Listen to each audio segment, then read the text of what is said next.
នៅទីណាមកជួយស្រ័យក្តីឯកាដោះបនដាសាមនុស្សដែលគ្មានគូ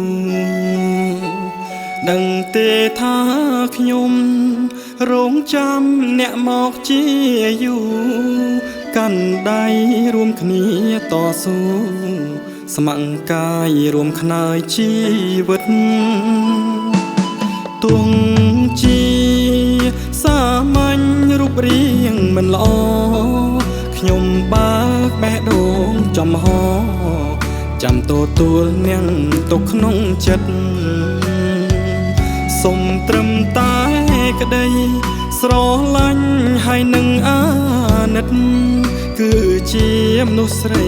ម្នាក់ពិតអោបខ្ញុំឲ្យកង់ក្តៅបានពេលញ៉ាំអាហារមាននាងពិភាក្សាគ្នាឈឺក្តៅរងាមានគ្នាមើលថែរាំងសាចង់លឺសំឡេងកូនហៅថាម៉ាក់នឹងប៉ាស្រមៃជាប់ក្នុងចិន្តាចង់ឲ្យមានថ្ងៃមួយនេះចង់មានមនុស្សម្នាក់កំដរថ្ងៃស្លាប់ផ្លូវជីវិតសែនអួរអាប់ព្រោះគ្មានអ្នករួមគូជីវីរាំងសាចិត្តស្មោះទុកក្នុងដើមទ្រូងឆ្វេងនេះទុំសល់ពេលមួយនាទីក៏ខ្ញុំនៅតែចង់បាន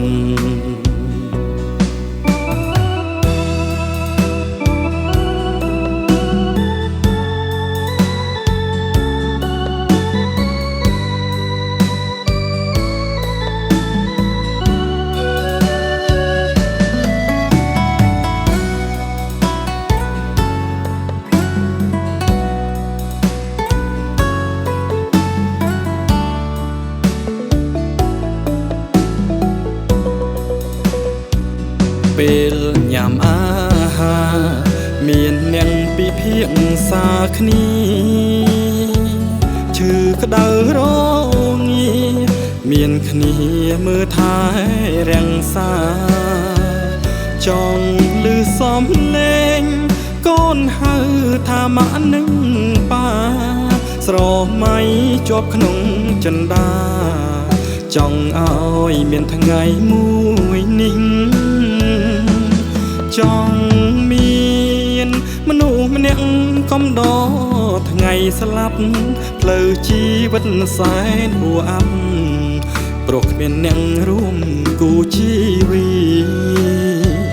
រាំងសាចិត្តស្មោះទុកក្នុងដើមទ្រូងឆ្វេងនេះ